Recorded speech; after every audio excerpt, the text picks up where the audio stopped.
You seem to have recognized Quentin Tarantino's talent early on. How did you first meet him? I got the screenplay from the agency I was represented by at the time. And when I read it, I mean, it was fascinating. It was one of the best screenplays I've ever had. But I wanted to play Mr. Pink. And so I kept going back and forth with the phone calls with the agency and with the producer about the fact that I wanted to play Mr. Pink. And finally, I went to 20th Century Fox and met Quentin. And he was there with Harvey.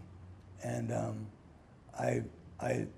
they allowed me to audition for the role of Mr. Pink, even though the role of Mr. Blonde was already mine. And so Quentin wasn't going to have it. He didn't like my Mr. Pink. So it's not that he didn't like it. He had me in mind for Blonde, and that was it. But that's when I first met him. Regarding the filming, were you prepared for the violence that your character, Mr. Blonde, had to unleash in the film? Well, I mean, I wouldn't say I wasn't prepared for it, but I would say that I didn't anticipate it. I went along with the text. I didn't write it, I interpreted it, but I depended on Quentin as a director to show me the way to go. And to a certain extent, I mean, I think it succeeded.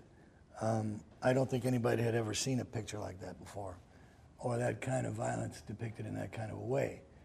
And it's been copied a million times since then.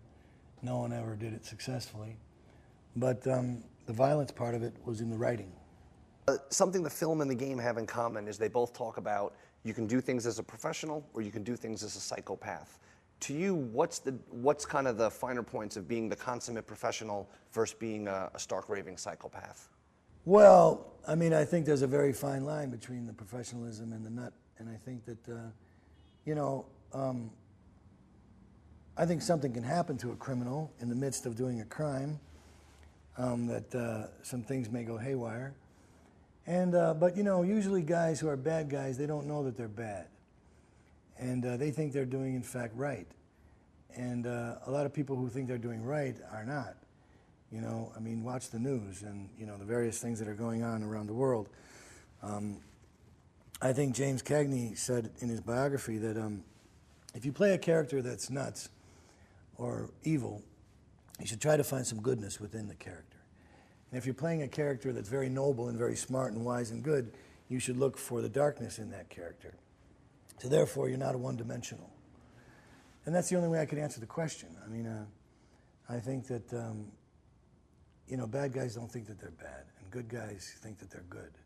And it might not really be the case.